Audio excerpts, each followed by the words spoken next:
Second-hand mirrors have been banned in 12 countries, though most governments refuse to say why. The official line is hazardous materials concerns, unregulated antique imports, or public health protocols subject to ongoing review. Journalists who pushed too hard were redirected to dead-end committees. The real reason is classified. Under international customs security agreements that few people even know exist. I work in customs inspection at a port that handles estate liquidations and antique shipments from Europe, and I've seen the files they don't publish. I know why the bans exist. I've held the evidence in my gloved hands and watched it through protective glass. The problem isn't the mirrors themselves, it's what happens when they age past 50 years. The first case I personally flagged was a Victorian vanity mirror dated 1923, imported as part of a deceased collector's estate, routine inspection. Standard forms. The mirror arrived in bubble wrap and foam, still mounted in its original mahogany frame with beveled edges and ornate floral carvings. Beautiful, honestly. The kind of piece interior designers would kill for. But there was a note paper clipped to the intake form from the shipping agent. Previous owneree's family requested immediate disposal. Did not elaborate. Curious, I unwrapped it in the inspection bay under controlled lighting. At first, nothing seemed unusual. The glass was slightly tarnished along the edges, a natural patina from a century of exposure. I checked my reflection briefly, just a glance to confirm the surface wasn't warped or damaged. That's when I noticed something off. The woman in the mirror looked younger than I did. Not drastically, maybe 5 years. Sharper jawline, fewer lines around the eyes, skin that hadn't yet started to sag at the corners. I leaned closer, frowning, wondering if it was a trick of the light or some distortion in the antique glass. But the reflection leaned with me, mirroring my movements perfectly, except the face looking back was mine from my late 20s. I was 37. I pulled back fast, heart hammering, and immediately filed a hold on the shipment. That same day, I contacted the family of the previous owner to ask if they'd experienced anything unusual. The woman who answered, the deceased owner's daughter, was silent for a long time before she said, "We found my mother in her bedroom 3 days after she started using that mirror. She looked 90 years old. She was 62. What do you mean, looked 90? I mean her skin was like paper. Her hair was white and falling out. Her bones were visible through her wrists. The coroner said it looked like extreme rapid aging, but there was no medical explanation. No disease, no poison, just time." Her voice cracked. "But in every photo we have of her from that week, she looks normal. It's only in person that she aged, and her reflection in that mirror still looked 40. I hung up, walked back to the inspection bay, and draped a black cloth over the mirror without looking at it again. That was 3 years ago. Since then, I've processed 26 similar cases. 12 of those mirrors are now in a climate-controlled secure facility beneath the port, locked in individual containment units. We don't destroy them. We tried once. The hammer bounced off the glass like it was made of steel. We tried heating it, freezing it, submerging it in acid. The mirrors don't break, so we contain them and document what they do. The most disturbing case involved an Art Deco mirror from the 1940s, part of a luxury hotel liquidation. In Prague, gorgeous piece. Platinum-edged frame, sleek geometric lines, slightly smoky glass that gave everything a dreamlike quality. It passed initial visual inspection.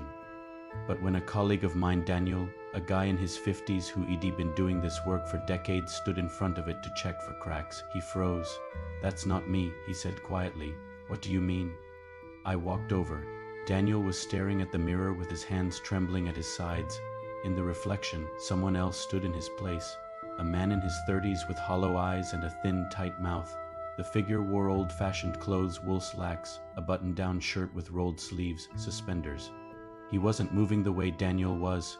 When Daniel stepped back, the reflection stayed put, staring directly out of the glass as if we were the ones trapped inside. I immediately pulled him away and sealed the room. We ran the mirror's serial number through our database and cross-referenced it with international missing persons records. It took 4 days, but we found matches, 7 different people, spanning 30 years, all of whom had disappeared without a trace. Every one of them had been photographed in rooms where that mirror was present: hotel lobbies, estate sales, private collections.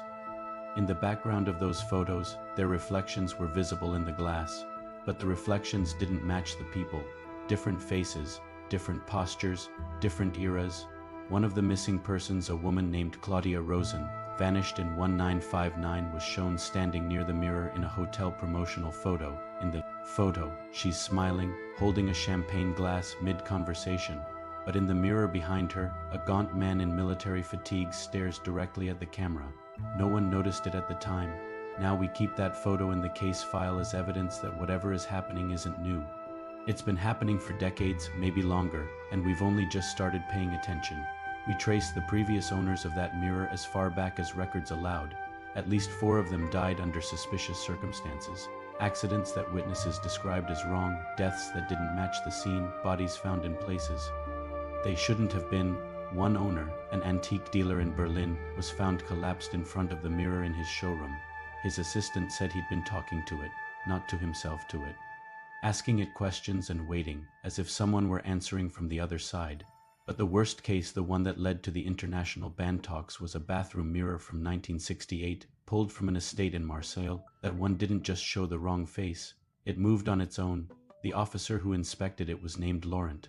Young guy, early 30s, confident, always the first to volunteer for weird cases because he thought they were funny. He unwrapped the mirror in the quarantine bay, held it up to check the frame for damage, and glanced at his reflection. Then he stopped. Set the mirror down carefully, backed away slowly. "It's not sinking," he said. "What do you mean?" I moved my hand. The reflection didn't. We pulled up the live feed from the bay camera. Sure enough, Laurent was standing still, hands at his sides. But in the mirror, his reflection was raising one hand slowly, waving at him. No, not waving, beckoning, calling him closer. Then it started mouthing words. We couldn't hear anything. Obviously, the reflection had no sound, but its lips moved deliberately, forming syllables over and over. One of the linguists we brought in later watched the footage frame by frame and reconstructed the phrase, "Let me out, let me out, let me out." Laurent stared too long. We shouted at him over the intercom to step back, to leave the room, but he didn't respond. He just stood there, eyes locked on the glass as his reflection grew more. Frantic pounding on the inside of the mirror, mouth open in a silent scream, fingers clawing at the glass like it was a window. When we finally got the door open and dragged him out, Laurent was catatonic, eyes open, breathing steady, but completely unresponsive. No brain damage, no physical trauma, just gone. We moved him to a medical facility where he's been ever since, 3 years now, still staring at nothing, still silent. But that's not the worst part. 2 weeks after the incident, reports started coming in from across the facility. Reflective surfaces, bathroom mirrors, polished metal. Glass windows at night were showing Laurent's face. Not his current face, slack and empty in a hospital bed. His reflection from before, awake and aware, pounding on the glass from inside, mouthing words we still can't fully make out. Security footage caught him appearing in a break room mirror at 3 a.m., frantic and pleading, before the image flickered and vanished. Maintenance staff refused to enter rooms with mirrors.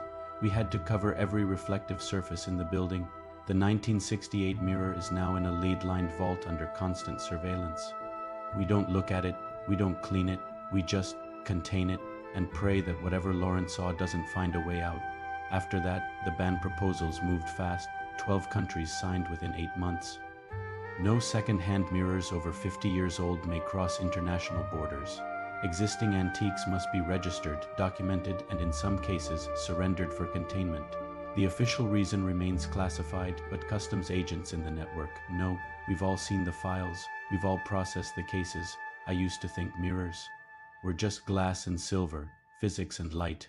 Reflections were passive, just photons bouncing back at predictable angles. But the more I work with these objects, the more I understand. Mirrors don't just reflect. They remember, they accumulate. 50 years is long enough for something to settle into the glass, long enough for the boundary between reflection and reality to wear thin. If you own an old mirror, check the manufacture date. If it's approaching 50 years, cover it. Don't look too closely at what's looking back. And if your reflection ever moves when you don't, if it's younger or older or wrong in some way you can't name, don't try to fix it. Don't try to understand it, just walk away, because once it knows you've noticed, it won't stop trying to pull you in. Follow for more Midnight Manuscripts horror stories.